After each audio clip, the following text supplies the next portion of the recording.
Now we're going to look at capacitor discharge. With a flash camera, the battery cannot cause enough current due to the fact that the battery itself has an internal resistance, and you need to draw a lot of current to be able to cause a flash like this.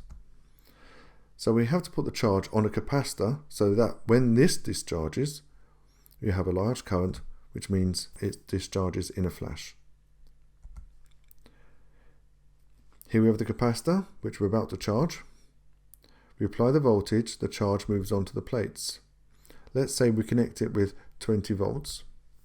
The cell, or the battery, starts to push the charge around onto the plates. Since the plates are quite close to each other, the charge is attracted to the charge on the facing plate. Now, we look at how the charge changes with time.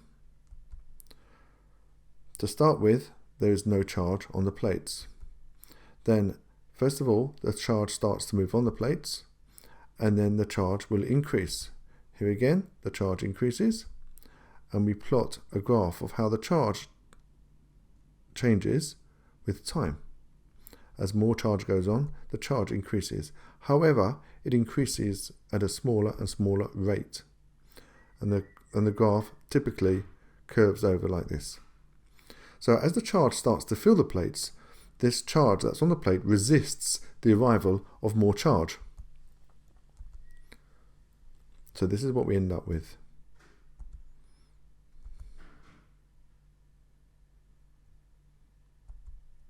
Now eventually the plates get full of charge, and this stops any more charge from arriving.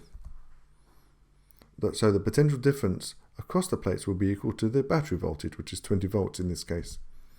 So the plates are fully charged. When the capacitor is fully charged, the potential difference across the capacitor is equal to the battery voltage. Now, if we look at a graph of how the potential difference across the plates changes with time, it looks very close to the charge, as you know that Q is equal to Vc. Now we know that the potential difference goes up to maximum value, which is the battery voltage, which will be 20 volts.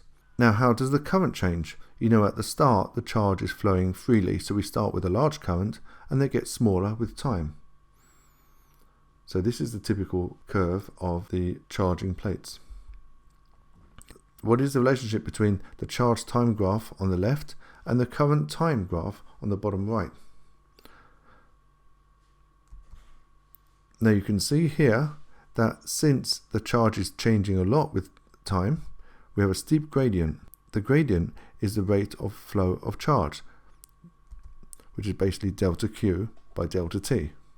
We have a large value there, so the gradient gives the current. Here we have a smaller current, smaller gradient, and here we have even smaller current, which is a smaller gradient. So the gradient of a charge time graph gives the current. Now let's look at the maths of this current decay. This is a graph we've just seen.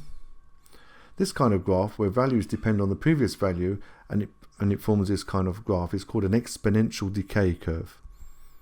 And this is the equation that we need to deal with. What does this decay curve depend on? Well, it depends on the decay constant, tau. Now let's look at discharging a capacitor. First, we switch to A, and the capacitor charges very quickly because there is no resistor. Then we switch to B, and the charge discharges through the resistor, but quite slowly because there is a resistance there. Now this discharge, or the rate of discharge, depends on the resistance of the resistor and the capacitance of the capacitor. And this tau is equal to RC. It's basically the product of the resistance times by the capacitance. This is called the time constant. And this is the tau that we get in this equation, which is the I, how the current changes with time. But on this occasion, we have the potential difference, not the current. But the graph is going to be pretty much the same. It's going to have exactly the same shape. So the current against time graph looks the same as the voltage against time graph, which will look the same as the charge against time graph. They will look all identical, only the y-axis will be different, but the curve will be the same. With a capacitor discharge, we do not consider the half-life, but we consider rather the time constant, which is RC. Tau is equal to RC. And the equation for voltage, for example, is V is equal to V naught e to the minus T over tau, or rather T over RC. Now we've already said that tau is equal to RC, so you can substitute RC for tau. But let's take an example when the time is equal to RC.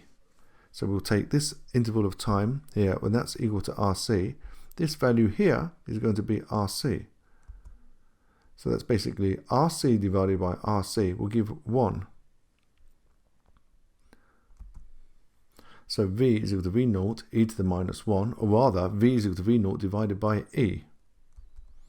What this means is that the time constant is RC.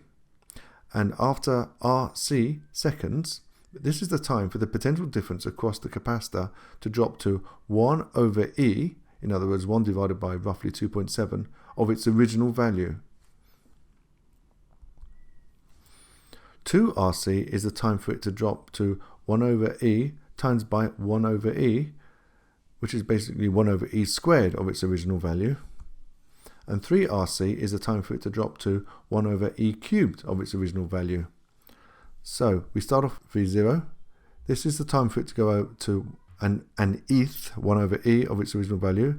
This is 1 over E of that value. This is 1 over E of that value. Let's look at a problem. A capacitor of 1000 microfarads with a potential difference of 12 volts is discharged through a 500 ohm resistor.